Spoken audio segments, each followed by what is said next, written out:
Before we begin, a quick and important disclaimer.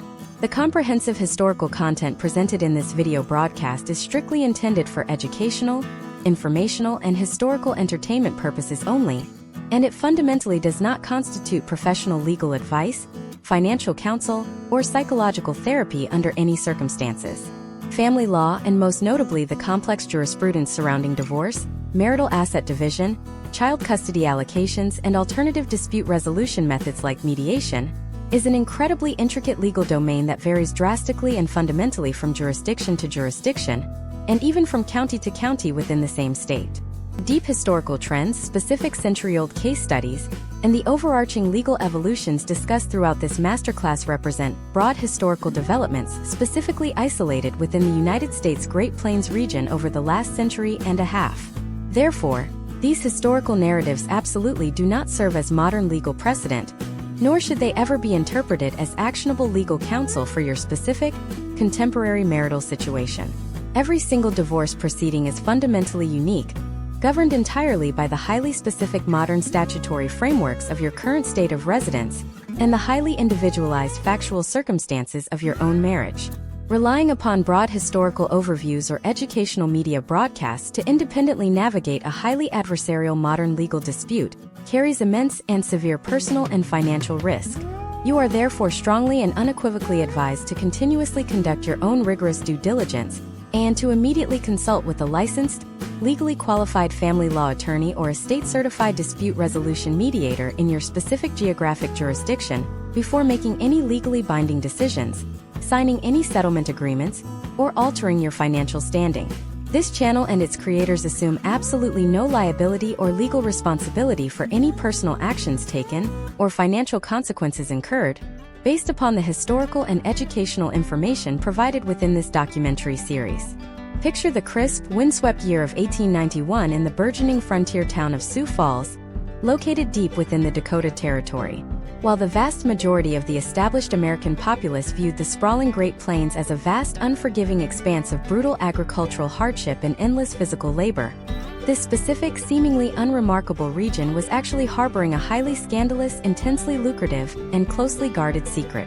It was functioning as the undisputed, clandestine divorce capital of the entire United States. Wealthy, highly influential socialites, affluent businessmen, and desperate heirs from the rigid, high society enclaves of New York, Boston, and Philadelphia were quietly boarding westbound luxury train cars, deliberately traveling into the heart of the agrarian frontier. Their objective was singular: to establish a brief, mandatory 90-day residency in the territory, thereby legally severing their suffocating marriages under the famously lenient and highly permissive local frontier statutes that required little more than a simple declaration of incompatibility. But beneath this glamorous, highly publicized veneer of wealthy coastal legal tourism lay a much darker, far more brutal, and devastatingly expensive reality for the actual permanent residents of the Great Plains.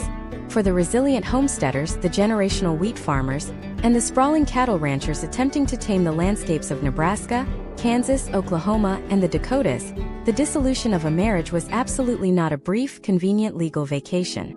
It was an absolute scorched earth war of attrition. In an austere historical era long before the modern concept of an amicable, no-fault separation even existed within the American legal lexicon, legally dissolving a marital union meant being forced to engage in a vicious, highly public, and fundamentally fault-based litigation process. To escape a marriage, an individual had to formally and legally prove severe cruelty, deliberate physical abandonment, or egregious adultery in an open, crowded courtroom. This meant intentionally laying bare your family's most intimate, painful, and humiliating traumas directly before a jury of your own neighbors, your local creditors, your church congregation, and your broader agricultural community. Furthermore, the ensuing legal battles over physical land, which was the absolute, undeniable lifeblood of the entire pioneer economy, frequently resulted in total, unrecoverable financial annihilation for both the husband and the wife. Entire generational family farms, vast tracts of grazing land, and essential, expensive agricultural machinery were frequently subdivided by hostile court orders, liquidated at forced public auctions, or swallowed completely by exorbitant, ruinous attorney fees. This adversarial courtroom machinery systematically left once prosperous and highly productive pioneer families entirely destitute, fractured, and starving on the unforgiving prairie. The formal legal system was actively, systematically destroying the very agrarian communities it was ostensibly designed to regulate and protect. The prevailing romanticized narrative of the American West is heavily focused upon rugged, isolated individualism, portraying a stoic culture of people who aggressively fought their own battles and violently settled their own scores. Yet, when directly faced with the catastrophic, irreversible economic and social fallout of these highly public courtroom bloodbaths, a profound, deeply pragmatic, and entirely counterintuitive shift began to quietly occur in the heartland. Driven by sheer, undeniable geographical isolation and an absolutely desperate economic imperative to preserve their vital agricultural landholdings from being completely consumed by the legal profession, these deeply independent, stubborn communities began to actively reject the formal adversarial courtroom. Instead, they began turning toward highly informal, strictly private, community-based methods of dispute resolution.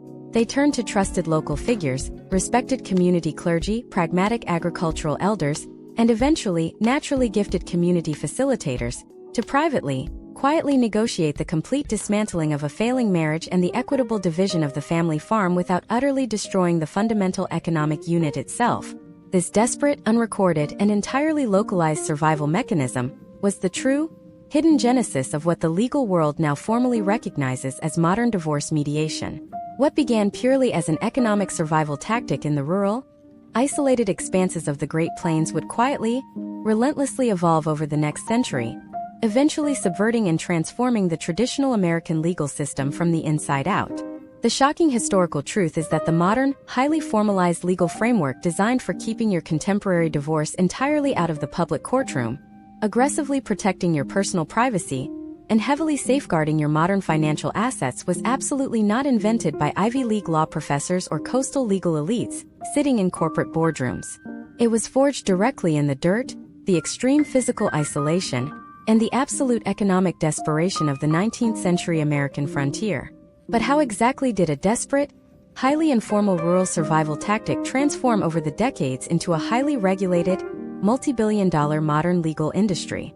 And infinitely more importantly for your life today, what specific forgotten negotiation strategies utilized by those early pragmatic pioneers are currently secretly determining the exact financial outcome of modern 21st century divorce settlements? This comprehensive masterclass series is meticulously designed to radically transform your fundamental understanding of the modern family law system by completely decoding the historical DNA of its most utilized, yet heavily misunderstood tool, mediation. For the modern American citizen facing the deeply daunting, emotionally draining, and financially terrifying prospect of a divorce, the conventional legal system still heavily, institutionally pushes individuals toward a highly combative, aggressively adversarial model.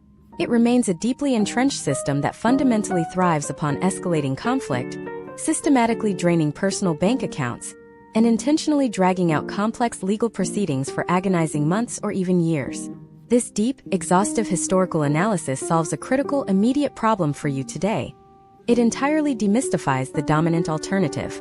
By carefully tracking the complex evolution of mediation from the desperate agrarian communes of the Great Plains directly to its current, highly institutionalized status within the modern judicial system, you will gain an unprecedented strategic, behind-the-scenes understanding of how alternative dispute resolution actually operates at a structural level. You will uncover precisely why the modern mediation process was specifically designed the way it currently is, and how the underlying legal system fundamentally and heavily prioritizes the rapid closure of settlement over the philosophical pursuit of abstract justice. Throughout this extensive series, we are going to explore deeply detailed historical case studies, thoroughly examining exactly how early informal agrarian handshakes successfully morphed into the highly binding, heavily regulated, court-mandated mediation sessions that you will likely face today. We will systematically analyze the specific historical trends and legislative shifts that forcefully transferred legal power away from aggressive, courtroom trial lawyers and placed it directly into the hands of specialized, ostensibly neutral third-party mediators. You will comprehensively learn about the exact historical turning points where various state governments collectively realized that heavily litigating complex family trauma was completely, economically unsustainable for the state apparatus, thereby prompting the massive nationwide legislative push towards mandatory private mediation that currently dictates modern family law. Thoroughly understanding this complex history is not merely an interesting academic exercise in legal trivia. It is the absolute ultimate, foundational preparation strategy for anyone navigating a separation today. By deeply grasping the foundational economic and psychological principles that early prairie pioneers desperately used to effectively divide highly complex, illiquid assets, like massive herds of livestock, shared water rights, and irreplaceable farming machinery, without plunging themselves into complete bankruptcy, you will simultaneously uncover the underlying structural mechanics of exactly how to logically and strategically approach your own modern asset division. Whether your current situation involves dividing volatile real estate portfolios, complex retirement accounts, digital assets, or closely held private businesses, the foundational negotiation mechanics remain strikingly identical to those utilized a century ago. Furthermore, we will carefully and meticulously break down the fascinating psychological evolution of the professional mediator's role itself, tracing its dramatic shift from acting simply as a localized community peacekeeper focused on morality, into acting as a highly sophisticated, financially driven legal tactician focused purely on risk management and asset preservation. This deep historical context will provide you with a crystal clear, highly predictable roadmap of exactly what psychological tactics to anticipate, what common negotiation traps to aggressively avoid, and precisely how to strategically position yourself for maximum leverage during a closed-door negotiation session. This entire masterclass is fundamentally about completely stripping away the paralyzing fear of the unknown legal process. By the conclusion of this incredibly comprehensive journey, you will permanently cease to view divorce mediation as a mysterious, deeply intimidating, or overwhelming legal hurdle forced upon you by the state. Instead, you will recognize it as a highly predictable, historically grounded, and completely manageable strategic process that you can actively, intelligently leverage to aggressively protect your accumulated wealth, significantly minimize your long-term emotional collateral damage, and securely establish the financial foundation of your post-divorce future. To truly comprehend how we arrived at the highly structured, legally binding mediation tables of 2026, we have to travel back to the brutally unforgiving landscape of the 1880s Dakota Territory. Imagine, if you will, a modern family business, let us call them the Andersons, navigating a highly contentious corporate dissolution today. They possess complex stock options, shared commercial real estate portfolios, and a heavily intertwined multinational supply chain. If the Andersons decide to dissolve their partnership through aggressive public litigation, their corporate attorneys will systematically freeze all operating assets, publicly expose their most sensitive trade secrets during the grueling discovery phase, and intentionally drag the corporate valuation process out for several excruciating years, rapidly draining millions of dollars in billable legal fees. Now, transplant that exact same trajectory of economic devastation directly onto a 160-acre homestead in 1886. For a Great Plains pioneer family, the farm was fundamentally not just a business venture. It was their absolute, literal survival mechanism, and dividing it meant risking total starvation. Let us closely examine the specific historical trends of agricultural asset division during this volatile era. The traditional formal courtroom approach to American divorce was entirely built upon the rigid legal concept of absolute fault. If a husband and wife independently decided their marriage was irretrievably broken, the governing law required a designated, publicly proven villain. You could not simply cite modern concepts like irreconcilable differences or a mutual desire to separate.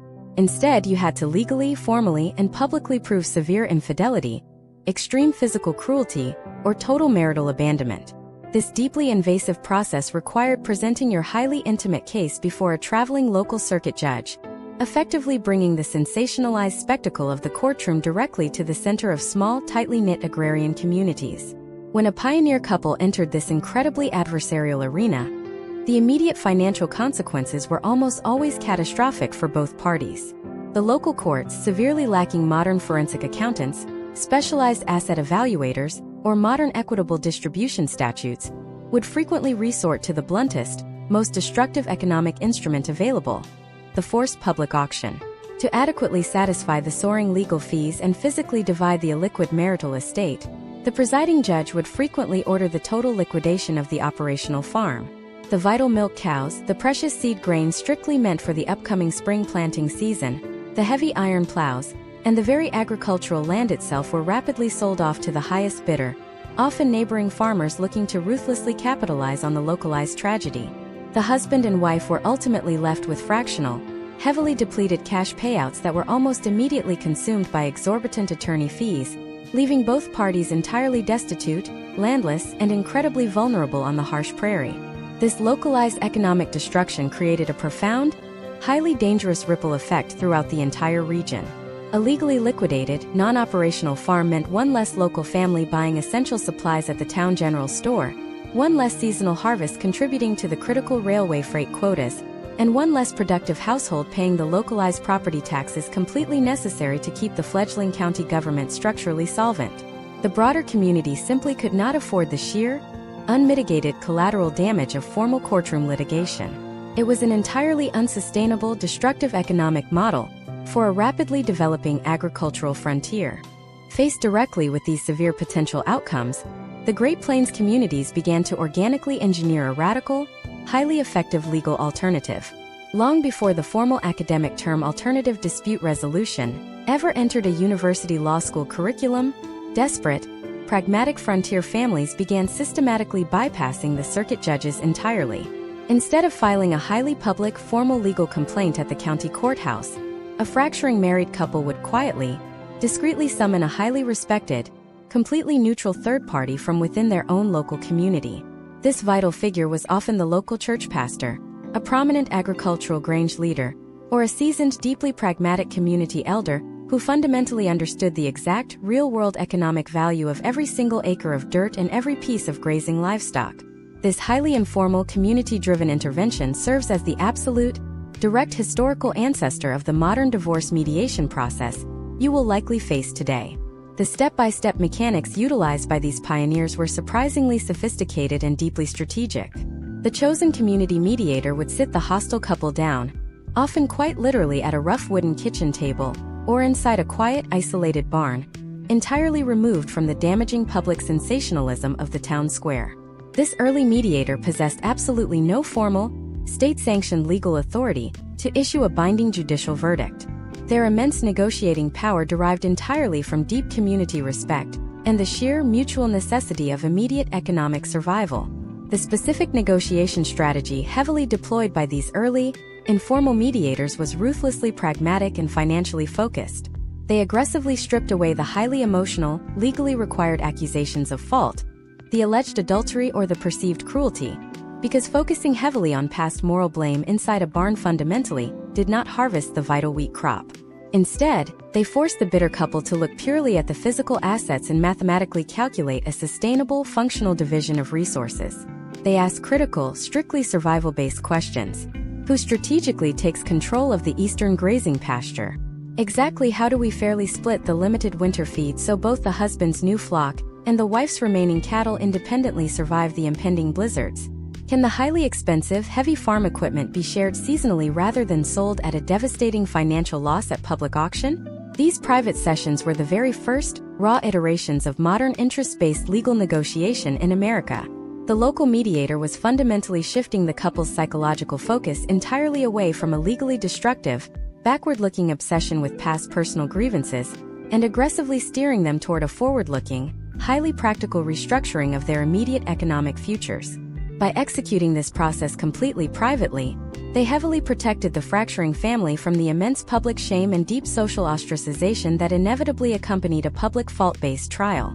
More importantly, they completely bypassed the legally sanctioned financial drain of the traditional courthouse. The resulting mutual agreement, often a simple handwritten contract detailing exactly who received the primary plow and who retained the lower 40 acres, would then be quietly, seamlessly filed with a local county clerk as a simple uncontested property settlement. This private, localized method of dispute resolution became incredibly prevalent and highly successful across the rural stretches of Nebraska, Kansas, and the Dakotas throughout the late 19th and early 20th centuries. It functioned as a massive silent rebellion against a formal legal establishment that was universally viewed as parasitic, excessively costly, and deeply destructive by the agrarian working class. However, we must strictly analyze the underlying complex power dynamics of these early historical case studies. While this rural mediation absolutely saved countless generational farms from the auction block, it was decidedly not always a beacon of equitable fairness. The local mediators, heavily influenced by the strict, dominant patriarchal norms of the 1890s, frequently pressured women into accepting deeply disproportionate financial settlements simply to maintain broader social order and keep the agricultural land operational under traditional male leadership. This distinct tension, the ongoing fundamental friction between rapidly reaching a financially efficient settlement and achieving a truly fair, legally balanced outcome, remains deeply embedded in the very historical DNA of the mediation process. Fast forward directly to the year 2026, and you will find that this exact same fundamental tension completely dominates the modern family law system. When you eventually walk into a sleek, glass-walled legal conference room today, your court-appointed professional mediator is fundamentally operating under the exact same structural mandate as that 19th-century prairie elder. Their primary institutional objective is to keep your incredibly complex, financially dense divorce entirely out of the severely backlogged, highly expensive public court system. They are heavily, systemically incentivized to forge a rapid, binding settlement agreement, heavily prioritizing immediate case closure over your personal vindication. Understanding this historical reality fundamentally changes your entire strategic approach, revealing that the modern mediator is not a judge seeking absolute moral truth, but a highly trained settlement facilitator managing an economic crisis. But how exactly did this quiet, completely unrecorded rural survival tactic suddenly catch the attention of the urban legal elite? What specific historical catalyst caused powerful metropolitan lawyers, who traditionally profited immensely from prolonged courtroom warfare, to suddenly hijack this informal prairie tradition, heavily regulate it, and systematically weaponize it into the mandatory, high-stakes legal gauntlet that millions of Americans are forced to navigate today? To answer that, we must look deeply at the absolute breaking point of the American judicial system in the mid-20th century. Up until the massive post-World War II economic boom, the entrenched urban legal establishment viewed the rural, community-based mediation of the Great Plains with profound, thinly veiled contempt. Powerful metropolitan litigators operating in wealthy cities like Chicago, Minneapolis, and St. Louis actively dismissed these quiet prairie handshakes as entirely backward, legally unenforceable, and fundamentally dangerous to the established formal rule of law.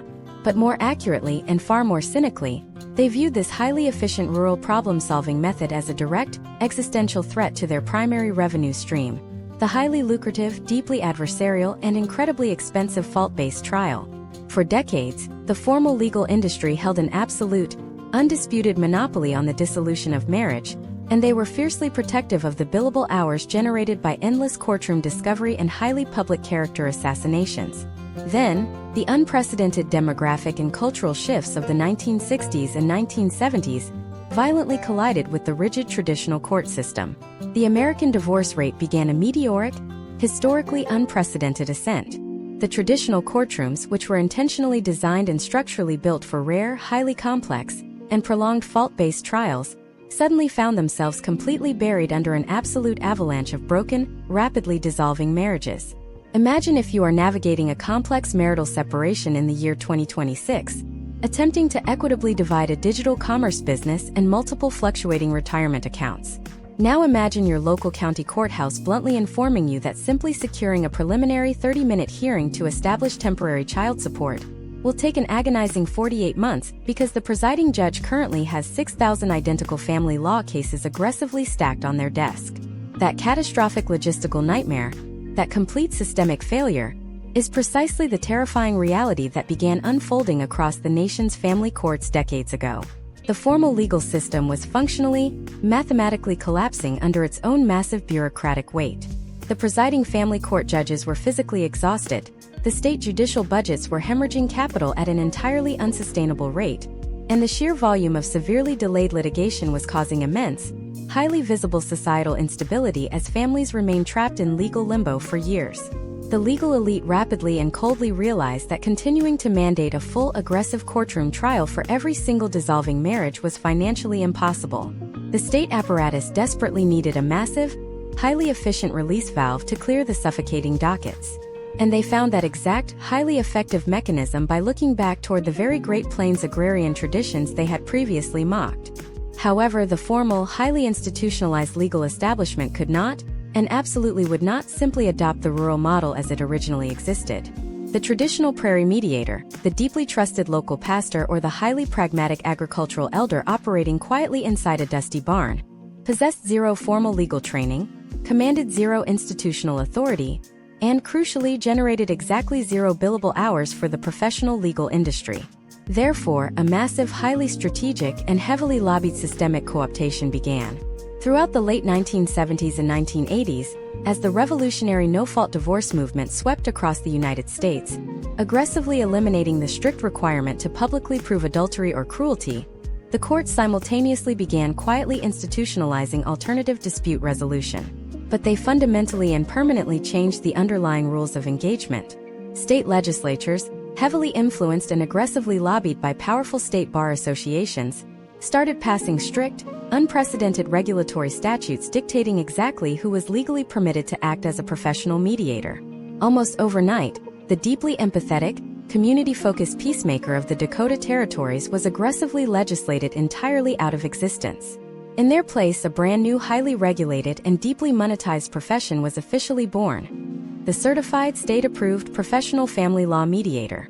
And who exactly possessed the precise advanced educational credentials, the specific liability insurance, and the state-mandated certifications required to fill these newly created, highly lucrative institutional roles? The very same aggressive trial lawyers, former judges, and seasoned litigators who had previously spent their entire careers maximizing financial conflict inside the courtroom. Consider the profound historical trends of this rapid professionalization and what it means for potential outcomes today. By strictly requiring mediators to possess advanced legal degrees, pass rigorous state bar exams, or complete hundreds of hours of highly expensive, state-mandated legal curriculum, the judicial system successfully gated the entire practice of alternative dispute resolution. They effectively took a free, localized, grassroots survival tactic born of pure economic desperation and completely transformed it into a mandatory, premium-priced legal service. The physical mediation table was abruptly relocated from the neutral, low-stakes environment of the community church hall directly into the highly intimidating, extremely high-stakes environment of the corporate law firm conference room. This massive institutional shift completely altered the fundamental underlying psychology of the entire negotiation process. The original Great Plains pioneers desperately used mediation to ensure mutual physical survival and preserve the operational capacity of the essential family farm on a harsh, unforgiving frontier. The modern, co-opted legal system, however, uses mediation primarily to ensure the rapid, efficient clearing of severely crowded judicial dockets and the swift processing of complex financial assets. When modern citizens are ordered by a judge to attend mandatory mediation, they are absolutely not sitting down with a neutral community elder, deeply focused on their family's holistic, emotional healing. They are sitting across from a highly trained, deeply experienced legal tactician, whose primary, heavily incentivized professional metric of success is the rapid, legally binding execution of a finalized, irrevocable settlement contract. To achieve this rapid closure, the modern professional mediator utilizes an entirely different set of historical tools. They rely heavily on what the legal industry termed the evaluative model of mediation. Unlike the facilitative prairie farmers who merely guide a conversation, the modern evaluative mediator will aggressively inject their own legal opinions into the room. They will intentionally separate the conflicting parties into entirely different physical rooms. A highly effective psychological tactic formerly known as shuttle diplomacy. The mediator will then systematically bounce between the isolated rooms, carefully and deliberately amplifying the terrifying, unpredictable financial risks of going to a public trial. They will heavily emphasize the soaring, completely uncontrollable costs of future litigation, leverage the profound emotional exhaustion of the participants, and essentially apply immense, sustained psychological pressure until a binding signature is finally secured on the dotted line. This highly calculated historical transformation from local community healing to aggressive corporate risk management fundamentally changed the ultimate balance of power in American family law. It systematically created a massive, highly lucrative shadow legal system where the most critical, life-altering financial decisions regarding real estate, retirement accounts, and business valuations are no longer made in an open, transparent courtroom guided by strict procedural rules.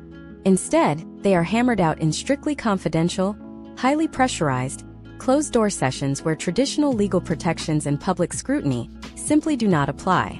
But what specific, devastatingly effective psychological tactics do these modern, legally trained mediators deploy when you are completely isolated in that separate room? And how do the most highly successful, Strategically prepared negotiators secretly exploit these exact same historical tactics to mathematically manipulate the final asset division entirely in their favor before the ink on the settlement contract is even dry. To uncover precisely how these tactics are deployed, we must deeply dissect the modern legal mechanism known as shuttle diplomacy and trace its psychological roots directly back to the survival strategies of the frontier. In the late 19th century, a Great Plains mediator deliberately sat the fracturing couple down at the exact same wooden table. They needed both parties looking directly at each other, visually acknowledging the shared, terrifying reality of the impending winter and the mutual starvation that would follow if they failed to reach an immediate agreement. Complete transparency was absolutely vital for agricultural survival. The modern evaluative mediation process, however, fundamentally inverts this historical dynamic. Today, the very first action a sophisticated professional mediator will take is to physically separate the opposing parties into completely different, heavily soundproofed conference rooms. This is not done primarily for your emotional comfort, although it is routinely marketed to the public that way. It is executed to establish absolute control over the flow of information. By isolating you and your spouse, the mediator becomes the sole conduit of communication, effectively allowing them to tightly control the narrative, manipulate the emotional temperature of both rooms, and selectively filter financial data to engineer a rapid settlement. Let us ground this complex historical evolution in a highly realistic modern application. Imagine if you are a citizen named Robert, navigating a highly contentious divorce in the year 2026.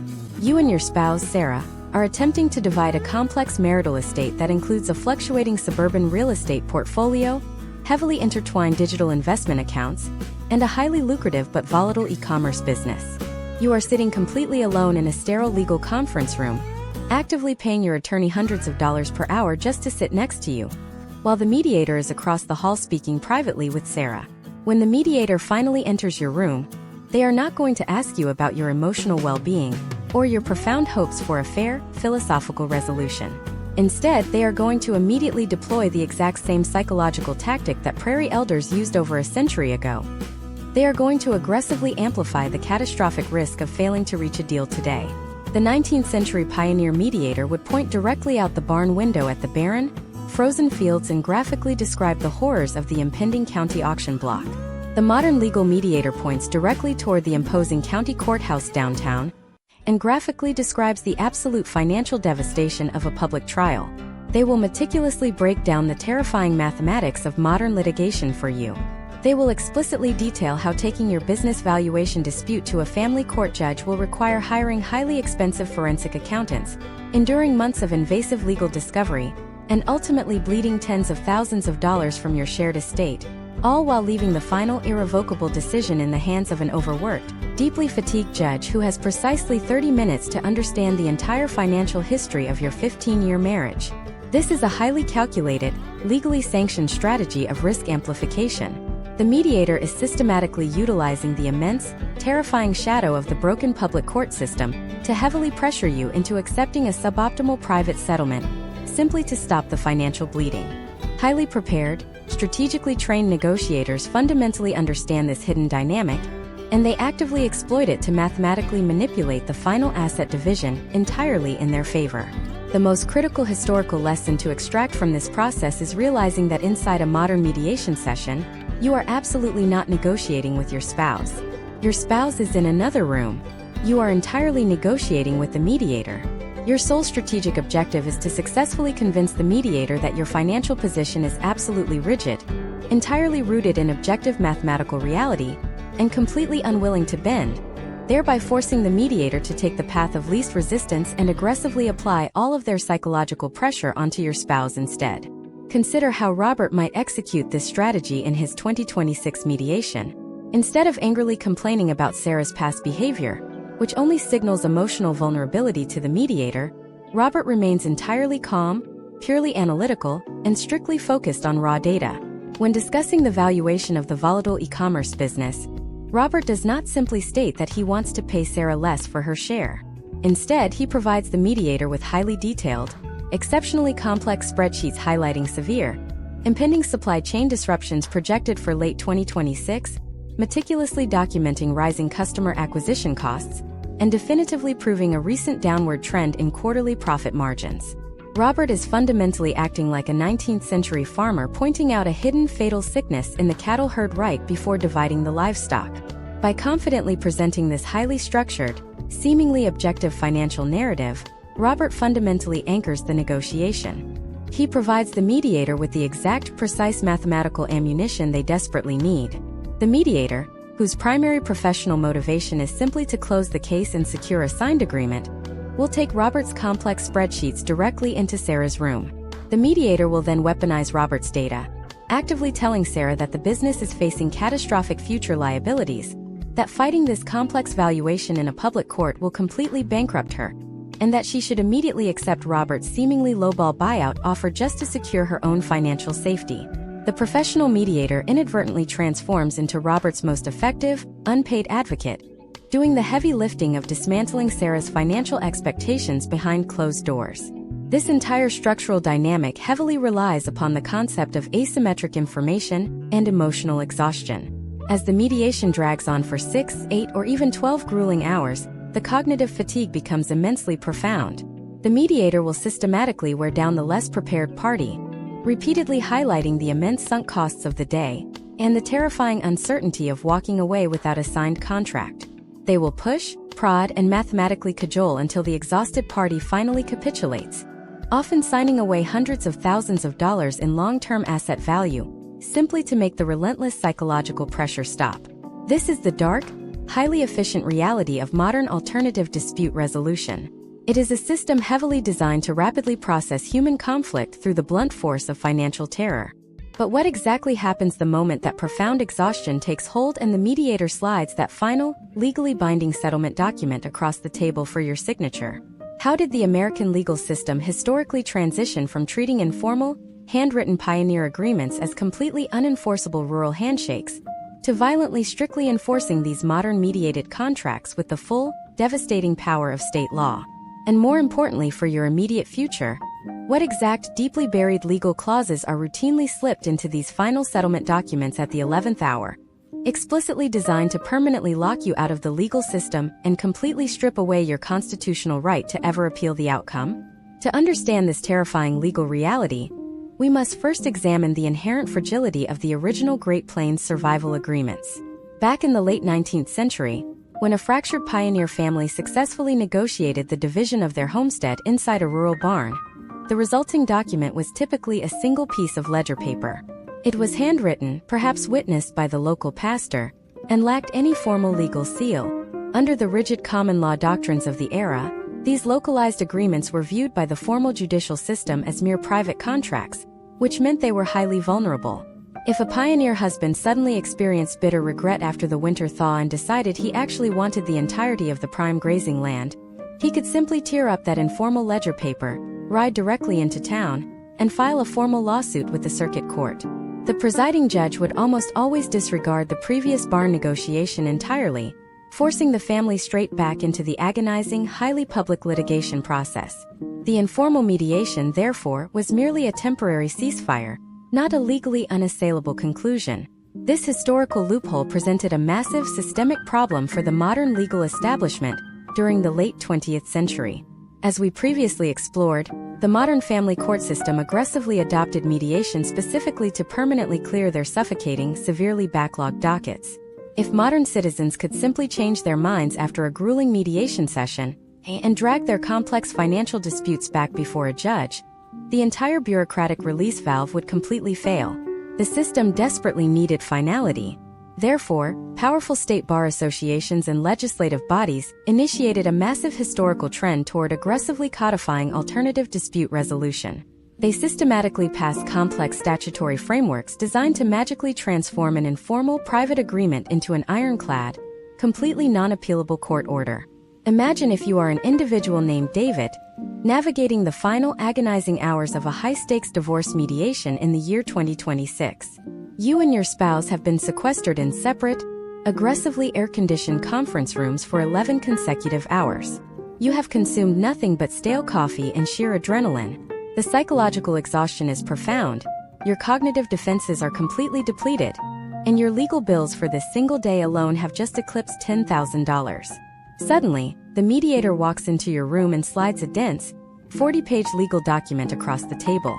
They tell you that a major breakthrough has occurred, that an agreement has finally been reached, and that if you simply sign this document right now, the entire nightmare will instantly end. The overwhelming psychological urge to simply sign the paper and escape the building is almost impossible to resist.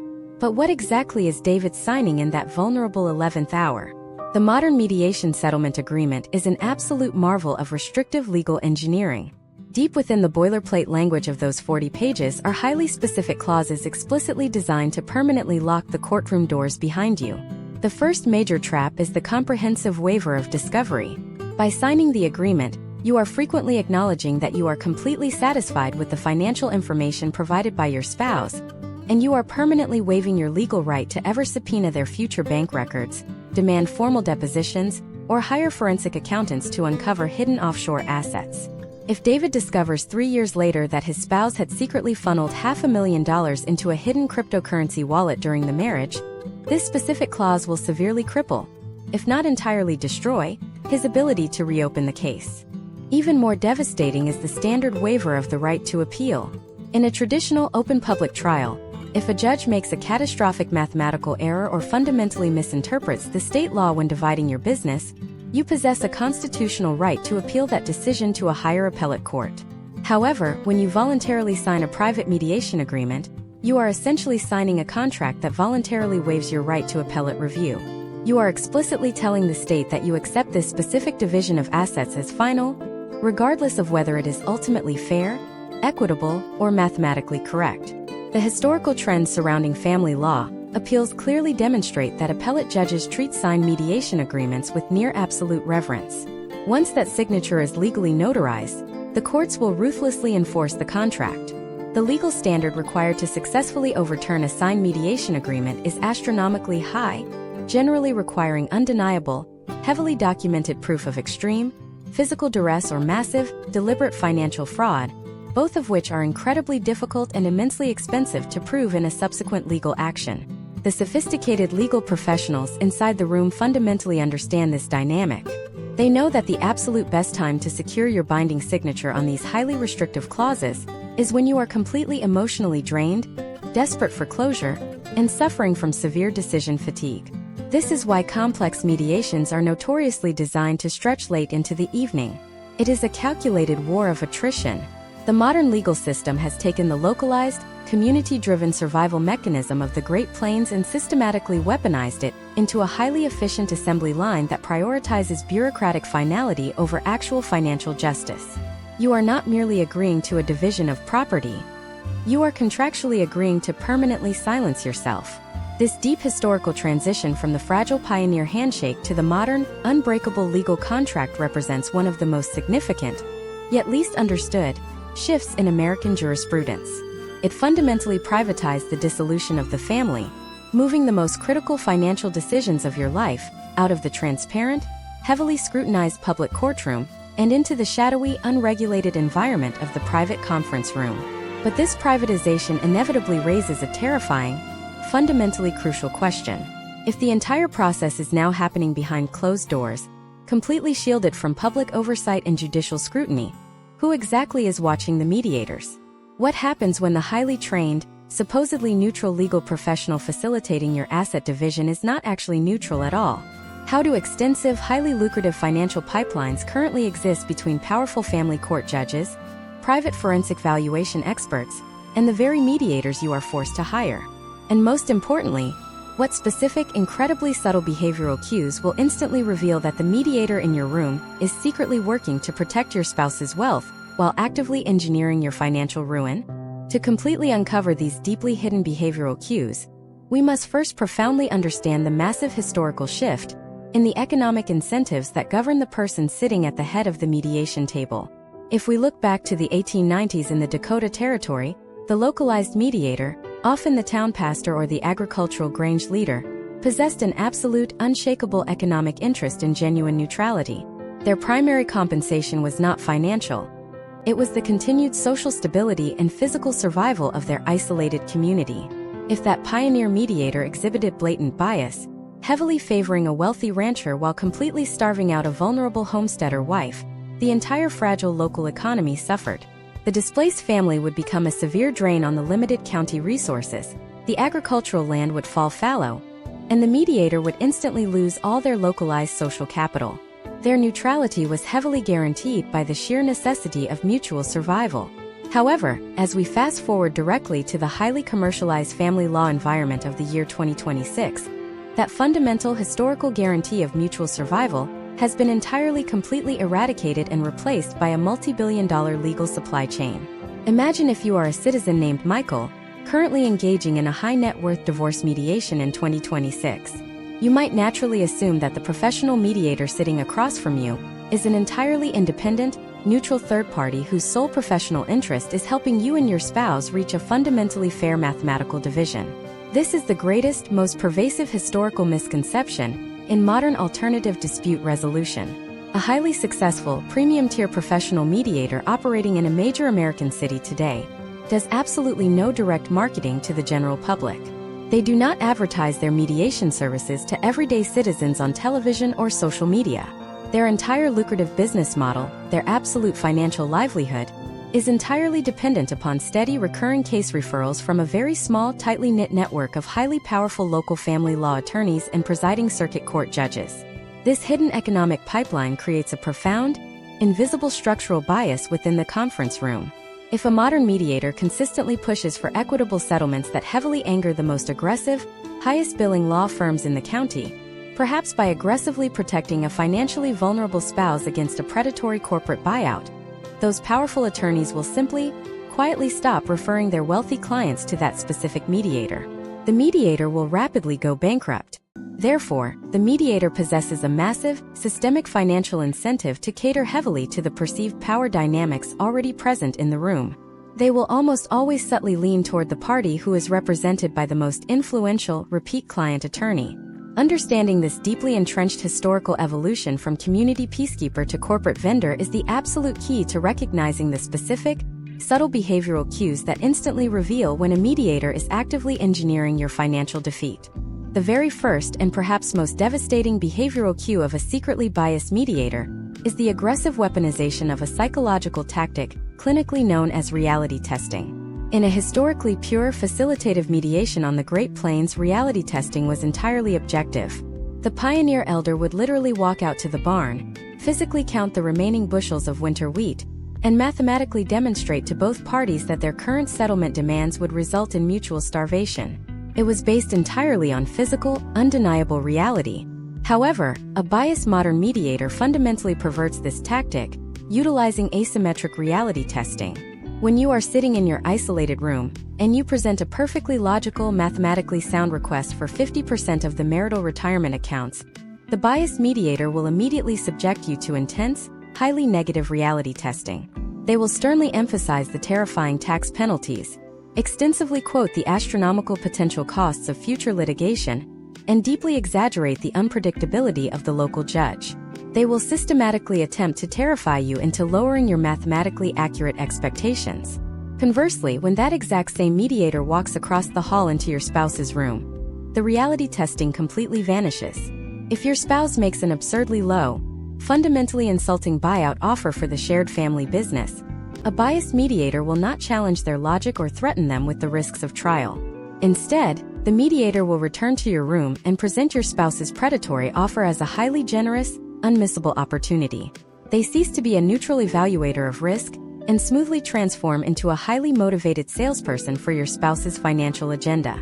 If you observe the mediator continuously poking massive, terrifying holes in your meticulously gathered data, while simultaneously presenting your spouse's demands as unshakable, legally mandated facts, you are actively witnessing structural bias in real time. The second major behavioral cue to instantly recognize is the deliberate, highly strategic manipulation of time and artificial urgency. Returning to our historical baseline, the early agrarian settlements were negotiated over the course of several days or even weeks, carefully working around the brutal harvest schedules. Time was heavily utilized as a tool for de-escalation and careful reflection. In the modern, financially incentivized mediation of 2026, time is explicitly weaponized to force unforced errors. A heavily biased mediator will intentionally manufacture asymmetric urgency. Imagine sitting in your room for 3 hours with absolutely no updates. Suddenly, the mediator bursts through the door, looking visibly stressed and deeply agitated. They urgently inform you that your spouse is actively packing their briefcases, threatening to walk out of the building, and permanently terminating the negotiations unless you immediately concede a highly specific, very expensive piece of commercial real estate. This is a highly calculated, theatrical performance designed to trigger your fundamental fight-or-flight response. The biased mediator is intentionally flooding your nervous system with cortisol, attempting to bypass your logical, mathematical reasoning and force a rapid, emotionally driven financial concession just to keep the fragile process alive. Yet, if you closely monitor the pacing, you will notice that when you make a firm counteroffer, the mediator does not run back to the other room with the same frantic energy. Instead, they disappear for another 2 hours, casually allowing the opposing side limitless, stress-free time to carefully calculate their next strategic maneuver. This gross disparity in temporal pressure is a glaring, undeniable indicator that the mediator is actively managing your psychological exhaustion downward, while meticulously protecting the opposing party's cognitive endurance. The third and arguably most insidious behavioral cue is the continuous systematic reframing and dilution of your hard financial data. When you hand the mediator highly detailed forensic accounting spreadsheets proving beyond a shadow of a doubt that your spouse is actively hiding liquid assets in offshore holding companies, a neutral mediator would use that explosive data to heavily pressure the offending spouse into an immediate settlement. A structurally biased mediator, however, will carefully intercept that data and completely neutralize it before it ever reaches the other side of the building. They will actively reframe your objective, undeniable mathematical evidence as mere emotional suspicion. They will look you directly in the eye and state that pursuing these hidden assets will cost you significantly more in legal fees than the assets are actually worth, completely ignoring the fundamental legal requirement of full financial disclosure. They are actively shielding the wealthier party from the consequences of their own financial misconduct by convincing you that seeking truth is simply too expensive.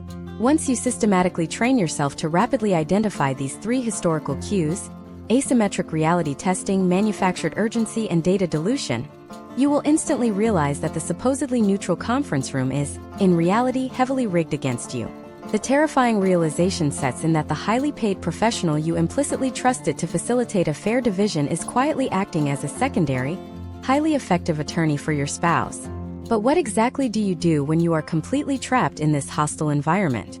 You cannot simply walk out the door, because as we established earlier, abandoning the mediation entirely throws you directly back into the catastrophic, financially ruinous machinery of the public trial courts.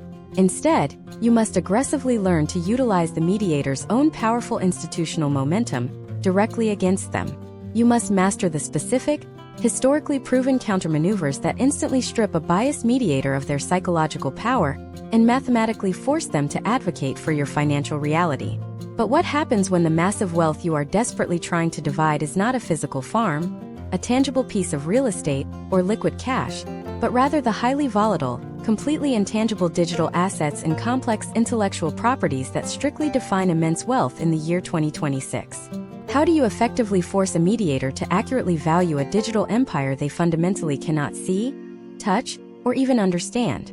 To successfully force a deeply traditional mediator to accurately value a completely invisible modern digital empire, you must aggressively deploy the exact same strategic framework that Great Plains pioneers utilized to divide the invisible, untamable lifeblood of the prairie: water rights and speculative crop futures. Let us look deeply into the arid, highly contested regions of western Nebraska in the late 1890s. When a frontier marriage collapsed, the most critical and fiercely contested asset was rarely the physical dirt or the visible livestock.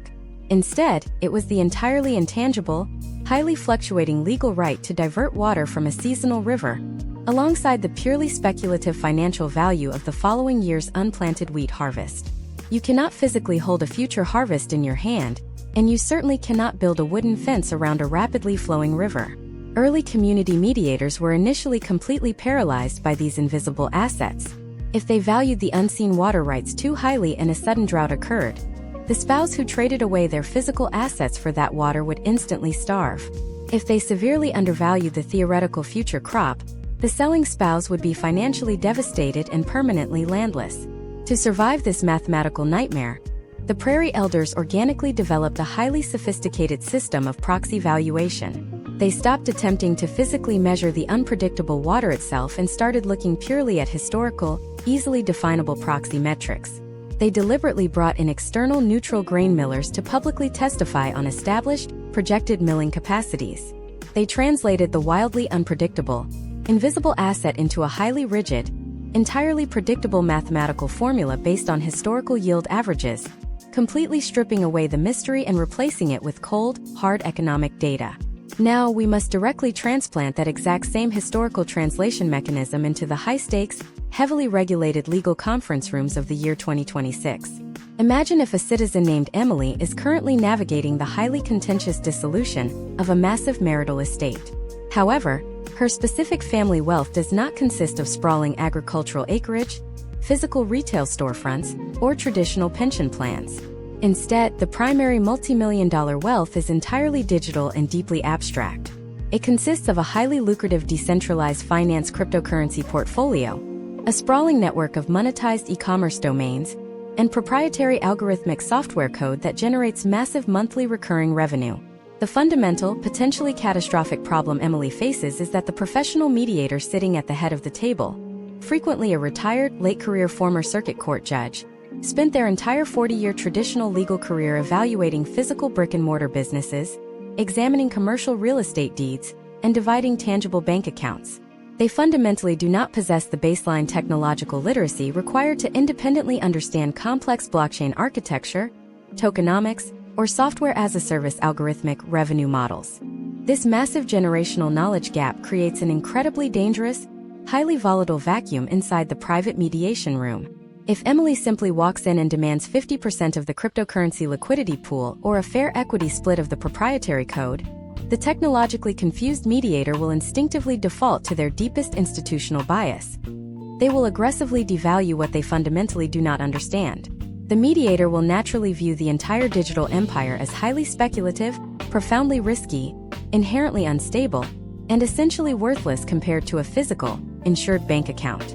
Emily's spouse, heavily backed by a sophisticated legal team, will actively and aggressively exploit this profound technological blind spot. They will deliberately flood the mediator with highly complex, intentionally confusing technical jargon, aggressively arguing that the software company is essentially worthless due to impending server deprecation, hypothetical algorithm changes by major search engines, or extreme cryptocurrency market volatility.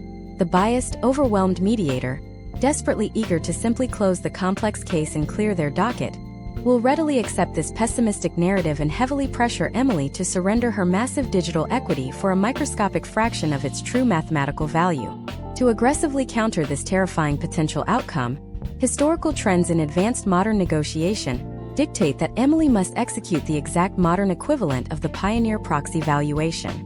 The absolute most successful negotiators never, under any circumstances, attempt to educate the mediator on the intricate technical mechanics of a digital asset. Attempting to teach a retired judge exactly how a decentralized blockchain ledger functions in the middle of a hostile, time-sensitive negotiation is a catastrophic waste of highly expensive billable hours and cognitive energy. Instead, Emily must forcefully and systematically translate the invisible digital empire into the exact, rigid legacy economic language that the traditional mediator has spoken their entire career. Emily accomplishes this critical translation by introducing a highly specialized, deeply credentialed external proxy, the forensic digital auditor. Just as the early prairie elders relied on the localized grain miller to mathematically project the future financial value of a flowing river, Emily's forensic digital auditor systematically strips away all of the modern technological jargon. The auditor absolutely does not submit a complex legal report discussing server latency, code-base efficiency, or user interface optimization. Instead, the auditor presents a deeply traditional, completely standard discounted cash flow model. They ruthlessly translate complex algorithmic user acquisition directly into standard customer lifetime value metrics. They convert the highly volatile cryptocurrency holdings into a standard historical volatility index, entirely mirroring exactly how a traditional family law mediator would view and divide a high-risk, traditional stock portfolio. Emily systematically forces the mediator to look at standard, undeniable profit and loss statements, completely bypassing the confusing digital mechanics that actually generated the revenue. By meticulously executing this strategy, Emily instantly strips the mediator of their ability to claim technological ignorance. She mathematically forces the complex digital empire into a highly recognizable, deeply traditional legal box that the mediator is professionally and legally obligated to respect. Consider the profound, immediate psychological shift this specific translation strategy creates within the heavily guarded, separate negotiation rooms. When the mediator takes Emily's highly traditional, heavily standardized financial report across the hall, the opposing spouse can no longer hide behind a smokescreen of confusing technical jargon. The closed-door debate is no longer about the theoretical, abstract future of decentralized finance or coding architecture. It is purely about the cold, undeniable mathematical reality of monthly recurring revenue and standard corporate valuation. Emily has successfully and entirely trapped the biased mediator within their own rigid institutional framework. The mediator cannot suddenly dismiss a standard discounted cash flow analysis or a universally recognized risk model without severely risking their own professional credibility within the local legal community. They are thus mathematically forced to actively advocate for the true, immense value of Emily's invisible digital assets, completely neutralizing the opposing spouse's primary strategy of technological obfuscation.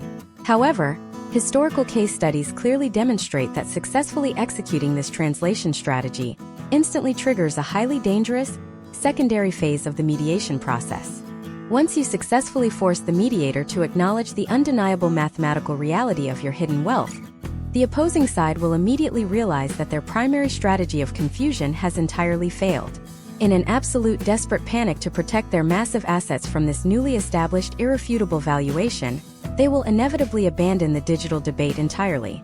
Instead, they will instantly pivot and deploy the single most aggressive, highly destructive legal weapon available in the modern family law playbook to completely freeze the assets and permanently stall the negotiation process. What exactly is this devastating nuclear legal option, and how did a completely forgotten, highly obscure 1920s Nebraska agricultural banking regulation accidentally create the very legal loophole that modern, high-priced divorce attorneys currently use to paralyze entire family estates for years on end? To truly understand the catastrophic mechanics of this specific legal vulnerability, we must transport ourselves directly back to the intense agricultural depression that ravaged the American Midwest in the early 1920s. Following the massive, unsustainable economic boom of the First World War, global crop prices absolutely plummeted, and Nebraska farmers suddenly found themselves drowning in unprecedented, insurmountable commercial debt. When a rural pioneer marriage fractured under this immense, crushing economic pressure, a highly predictable and profoundly destructive legal pattern immediately emerged across the Great Plains. The spouse who maintained daily physical control over the operational farm, almost exclusively the husband, would suddenly deliberately liquidate the most valuable marital assets before the formal divorce proceedings could ever reach a courtroom. They would quietly load the prized breeding cattle onto midnight freight trains bound for the Chicago meatpacking districts, rapidly sell off the massive, overflowing grain silos to neighboring competitors for heavily discounted, untraceable cash, and essentially hollow out the entire economic foundation of the marital estate. This ruthless strategy left the estranged wife completely destitute, and the local community banking institutions holding completely worthless, unbacked agricultural mortgages. In a desperate systemic panic to instantly stop this massive hemorrhaging of local capital, the Nebraska state legislature, heavily pressured by powerful banking lobbies, enacted a highly aggressive, deeply unprecedented series of emergency legal statutes. They formally created the absolute legal concept of the automatic financial standstill. The exact second a formal petition for marital dissolution was stamped by a county clerk, an invisible, impenetrable legal wall instantly descended around the entire family farm. Absolutely no physical livestock could be sold, no farm equipment could be transferred, and no agricultural bank accounts could be accessed without the explicit, highly scrutinized written permission of a presiding circuit judge. This 1920s rural banking regulation was fundamentally designed as a protective, conservative shield, strictly meant to preserve the physical collateral, so it could be properly, mathematically evaluated and fairly divided at a later date. However, as we trace these specific historical trends directly into the hyper-accelerated, technologically driven legal landscape of the year 2026, we discover a terrifying reality. This obscure pioneer protection mechanism has been completely maliciously inverted. That century-old agricultural standstill order has systematically evolved into what modern legal professionals formally refer to as an automatic temporary restraining order, or a comprehensive financial injunction.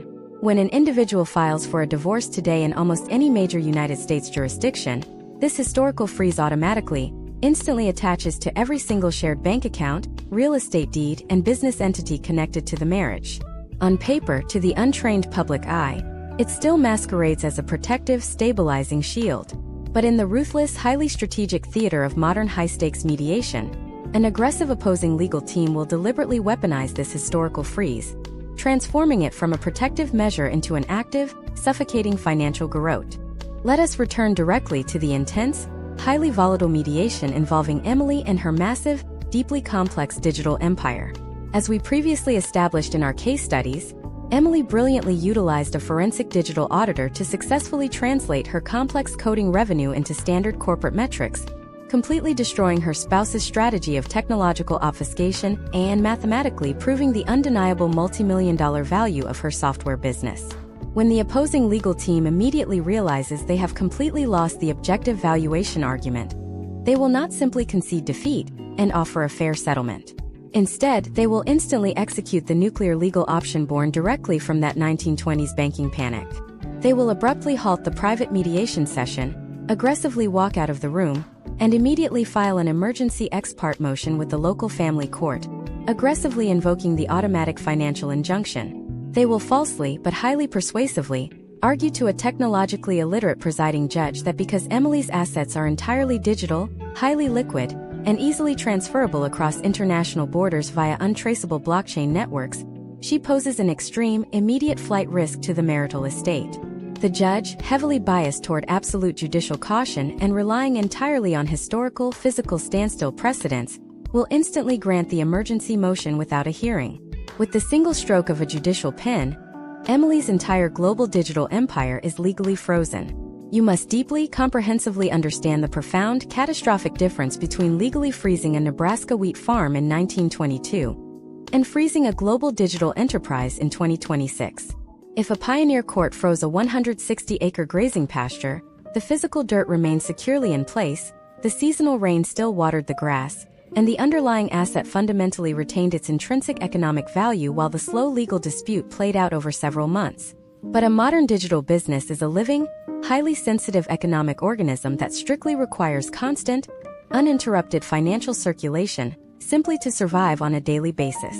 By legally freezing Emily's primary business operating accounts, the opposing attorney has mathematically engineered an immediate, catastrophic operational crisis. Emily is suddenly, legally prohibited from paying her massive monthly cloud hosting infrastructure fees. She cannot authorize the critical weekly payroll for her international software development team, and she is entirely blocked from reallocating her highly volatile cryptocurrency treasury to dynamically hedge against sudden, massive digital market downturns. The opposing legal team is absolutely not attempting to protect the digital asset. They are intentionally, aggressively trying to suffocate it. They are deliberately manufacturing an artificial financial panic, fully knowing that a complex digital architecture deprived of basic operating capital will completely, permanently collapse within a matter of days. This is the exact, carefully orchestrated moment when the supposedly neutral professional mediator re-enters Emily's isolated, silent conference room, completely altering their psychological posture and tactical approach. The mediator will no longer discuss the brilliant mathematical discounted cash flow models that Emily brought to the table. Instead, the mediator will aggressively point to the newly issued, court-mandated financial injunction. They will heavily employ severe, highly pressurized reality testing, meticulously explaining to Emily that attempting to officially lift this comprehensive judicial freeze will require formally scheduling a highly contested evidentiary hearing in the public court system. Because the modern family courts are catastrophically, systematically backlogged, the mediator will note that this emergency hearing cannot possibly take place for another 4 to 6 agonizing months. The mediator will coldly and calculatingly outline the potential outcomes. In 6 months, Emily's unfunded servers will have been permanently wiped by the hosting providers. Her unpaid developers will have completely abandoned the proprietary codebase, and her frozen, unmanaged cryptocurrency assets may have mathematically crashed to zero. The underlying deeply coercive message from the mediator is ruthlessly clear.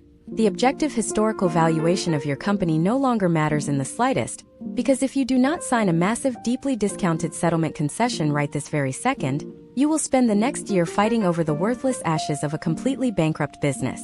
This devastating psychological maneuver represents the absolute apex of manufactured legal leverage within alternative dispute resolution. The opposing spouse is intentionally, strategically burning down the entire financial house simply to mathematically force Emily into accepting a deeply discounted, predatory buyout of the remaining charred foundations. It is a highly sophisticated, completely legally sanctioned form of financial hostage-taking, entirely enabled by a blind reliance on century-old agricultural legislation that the modern court system fundamentally refuses to update for the modern digital economy. Most ordinary, unprepared citizens, when faced directly with the terrifying immediate prospect of watching their entire life's work systematically destroyed by an unyielding bureaucratic court order, will instantly, predictably break. The profound emotional terror of the artificial financial freeze completely overrides all logical data, and they will desperately sign away millions of dollars in generational wealth just to regain access to their own checking accounts and attempt to save whatever fractional pieces of their business remain functional. But the most elite, highly strategic individuals operating in the upper echelons of the 2026 financial ecosystem absolutely do not capitulate to this historical weapon. They deeply understand the fundamental mechanical truth of the modern legal system. If a procedural mechanism exists to instantly freeze an asset, an equally powerful, highly obscure counter-mechanism must inherently exist to instantly thaw it. They do not wait passively in the mediation room for the opposing attorney to launch the nuclear injunction. Instead, long before they ever step foot inside a legal building, they preemptively deploy a highly complex, deeply insulated corporate defensive structure known as a unilateral fiduciary receivership. How exactly does this specialized, highly aggressive financial life raft completely immunize your modern digital wealth against these historical blunt force court injunctions? And what precise step-by-step legal and corporate maneuvers must you execute months in advance to mathematically ensure that when the mediator inevitably attempts to suffocate your business, the trap violently snaps backward, entirely paralyzing the opposing spouse's legal strategy instead? To completely understand the mechanics of this aggressive corporate defense, we must once again look backward to the ingenious survival tactics of the late 19th century prairie. By the late 1890s, highly observant pioneer farmers in regions like Omaha and Fargo rapidly realized that keeping their entire harvested crop physically stored inside their own personal, highly visible silos made them an incredibly easy, stationary target for a vindictive spouse wielding a localized judicial freeze. If the sheriff arrived with a court order, the grain was trapped.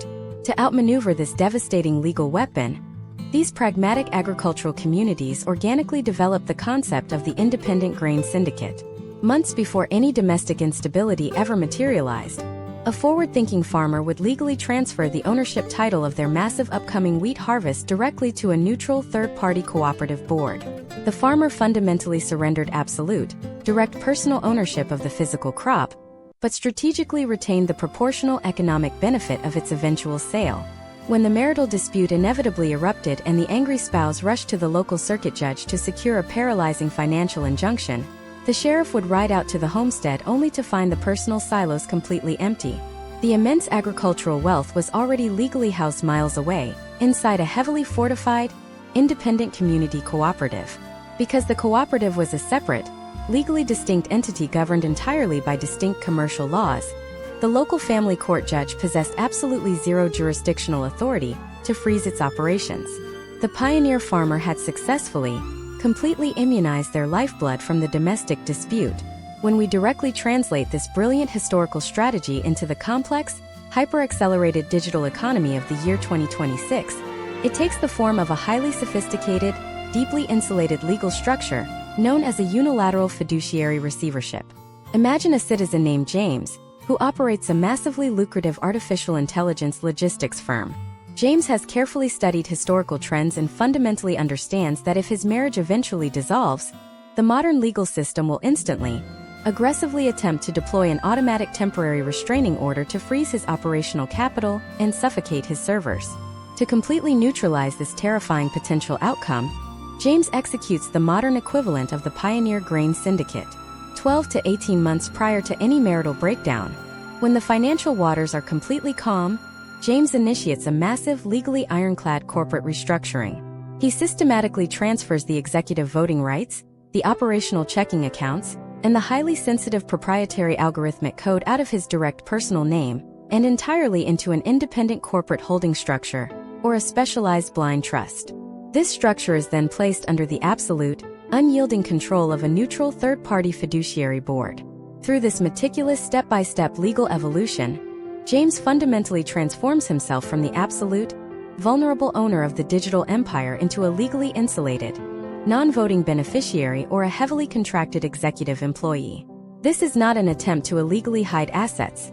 It is a highly transparent, fully documented corporate maneuver strictly designed to partition operational business risk from personal domestic liability.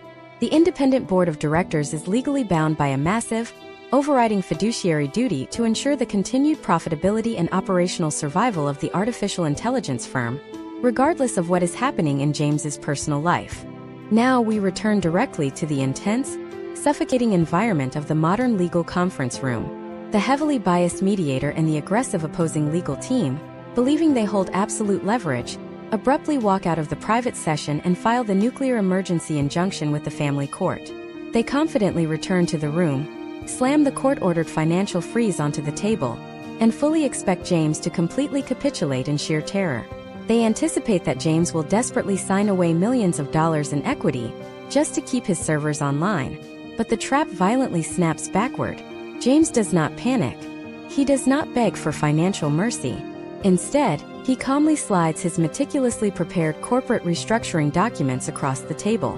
James clinically explains to the mediator that the automatic temporary restraining order issued by the family court is fundamentally a personal domestic injunction strictly targeting James the individual. However, James the individual no longer legally possesses the unilateral authority to access the company bank accounts or halt the digital infrastructure.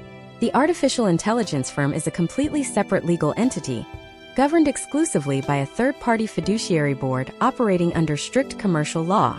If the opposing legal team attempts to serve that family court injunction directly onto the corporate entity, demanding they freeze payroll or halt server payments, the independent fiduciary board will instantly, aggressively countersue the opposing spouse in a completely different commercial court system for tortious interference with a highly lucrative business enterprise.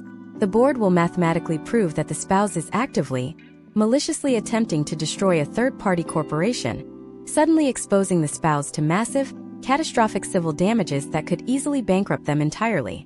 The psychological devastation inside the mediation room at this exact moment is absolute and irreversible. The opposing attorney suddenly realizes they have just wasted tens of thousands of dollars in billable legal fees to secure a family court injunction that is fundamentally as useless as a pioneer sheriff attempting to arrest a community grain elevator. The ATRO violently bounces off the corporate shield. The biased mediator instantly recognizes that the opposing side has absolutely zero manufactured leverage. They cannot freeze the business, they cannot starve the digital infrastructure, and they cannot utilize artificial time constraints to force an unforced error. James has mathematically neutralized the single most destructive weapon in the modern family law arsenal simply by studying and applying the forgotten survival mechanics of the 19th century Great Plains.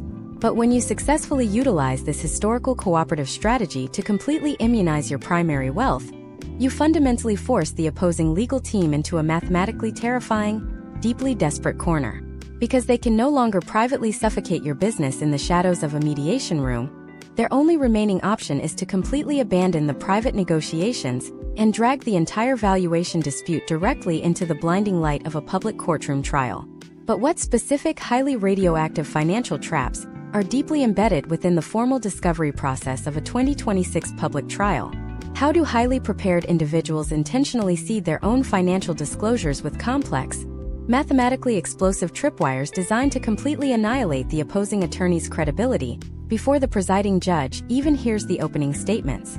To understand the devastating mechanics of the financial tripwire, we must look at a brilliant, highly deceptive survival tactic utilized by the most cunning land speculators of the 1890s Dakota Territory. When a brutal land dispute transitioned out of the local community barn and into the formal, highly adversarial county courthouse, the most sophisticated pioneer farmers knew that the traveling circuit judge was essentially blind. The judge only knew what the two opposing parties presented in evidence. If a farmer wanted to completely destroy their opponent in open court, They would intentionally lay a trap using what was known as poisoned acreage. The farmer would casually highlight a specific, physically beautiful parcel of grazing land on their ledger, actively drawing the opposing side's greedy attention toward it. The opposing party, believing they had discovered the crown jewel of the marital estate, would aggressively demand that specific parcel in the settlement. They would fight viciously for it in front of the judge, completely ignoring the rest of the farm. The judge, seeing the intense demand, would eventually award the beautiful acreage to the aggressive spouse. But the moment the gavel fell, the trap violently detonated. The strategic farmer had deliberately withheld the completely legal, but entirely unrecorded catastrophic railroad lien attached to that specific dirt. The soil itself was deeply contaminated with alkali, rendering it completely barren for future planting. The aggressive spouse had just spent all their legal capital demanding an asset that mathematically guaranteed their immediate bankruptcy. The farmer had successfully weaponized their opponent's own aggression to force them into financial ruin. Now we directly translate this exact historical mechanism of poisoned acreage into the highly complex, digitally driven legal discovery process of the year 2026. Imagine a citizen named Thomas navigating a catastrophic, high net worth public divorce trial. Thomas fundamentally understands that the opposing legal team is heavily incentivized to aggressively hunt for hidden wealth to justify their exorbitant billable hours. During the mandatory financial discovery phase, where both parties are legally required to exchange mountains of banking data, tax returns, and corporate valuations, Thomas does not attempt to hide his assets. Hiding assets is illegal and easily detectable by modern forensic software. Instead, Thomas utilizes the tactic of the tripwire disclosure. He intentionally overdocuments a highly specific, incredibly dense, but ultimately toxic asset within his portfolio. Let us say Thomas owns a minority equity stake in a sprawling, highly complex commercial real estate mezzanine debt syndicate. Thomas provides the opposing legal team with thousands of pages of raw, unformatted financial data regarding this specific syndicate, intentionally making it appear as though he is fiercely guarding a highly lucrative secret. The opposing legal team instantly takes the bait. Believing they have uncovered Thomas's hidden financial fortress, they deploy a massive team of highly expensive forensic accountants to tear through the thousands of pages of data. They spend tens of thousands of dollars constructing a wildly optimistic, entirely fictional valuation model, convincing themselves and their client that this mezzanine debt structure is secretly worth millions of dollars in future liquid cash.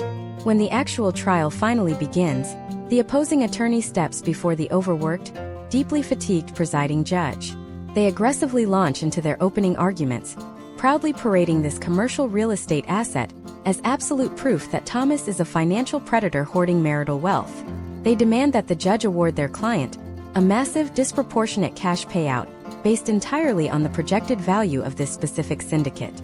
This is the exact, mathematically explosive moment Thomas detonates the tripwire. When it is time for the defense to present, Thomas calmly introduces a heavily credentialed, independent tax auditor. The auditor methodically unpacks the exact same thousands of pages of data, but introduces the critical catastrophic context the opposing side completely missed due to their own confirmation bias. The auditor mathematically proves to the judge that the mezzanine debt syndicate is actually a massive, ticking tax bomb. It carries millions of dollars in deferred capital gains liabilities, immediate mandatory capital calls, and severe structural depreciation that mathematically renders the entire asset a massive net negative liability. The asset is not a crown jewel. It is financial poison. The psychological devastation inside the 2026 courtroom is absolute and instantaneous. You must deeply understand the fundamental psychology of a modern family court judge. These judges are mathematically drowning in catastrophic caseloads. They desperately rely upon the professional attorneys in front of them to provide accurate, strictly objective financial data. When the opposing attorney aggressively demanded millions of dollars based on an asset that is actually fundamentally bankrupt, they did not just lose a single argument, they instantly and permanently annihilated their own professional credibility in the eyes of the court.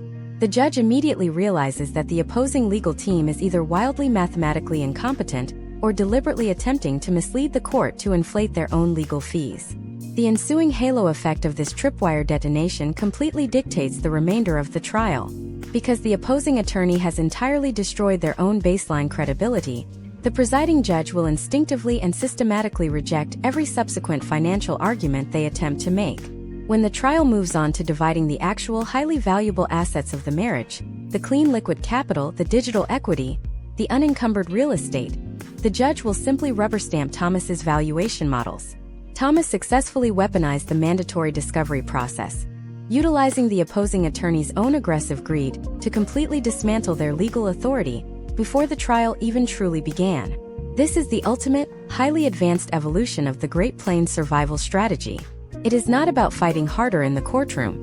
It is about mathematically engineering a scenario where the opponent entirely defeats themselves. Over the course of this extensive historical masterclass, we have meticulously tracked the complex evolution of alternative dispute resolution. We have watched it mutate from a desperate, localized agricultural survival tactic used by starving pioneers into a multi-billion-dollar modern legal industry, heavily designed to process human conflict through sheer financial terror. We have deeply explored the hidden structural biases of the modern mediator, the devastating weaponization of century-old agricultural standstill injunctions, and the highly advanced corporate maneuvers required to immunize modern digital wealth against adversarial courtroom tactics. You are no longer navigating the dark, terrifying void of the modern family law system. You now possess the deep historical blueprint to anticipate exactly how the legal machinery will attempt to leverage your fear, and you have the strategic historical tools to actively dismantle their leverage in real time. But as we close this comprehensive analysis of the mediation table and the public courtroom, a far darker, heavily guarded systemic secret remains completely unaddressed. Throughout this entire process, we have operated entirely under the fundamental assumption that the presiding family court judge is a neutral arbiter of the law, simply trying to manage an impossible caseload. But what happens when you mathematically trace the massive, highly unregulated flow of capital circulating directly underneath the modern courthouse? What specific historical financial structures currently allow sitting family court judges to quietly accept massive campaign contributions from the exact same private forensic accounting firms they mandate you to hire? And how do you navigate a legal system where the judge ruling on your financial future is secretly, legally heavily invested in the very industry designed to completely drain your marital estate?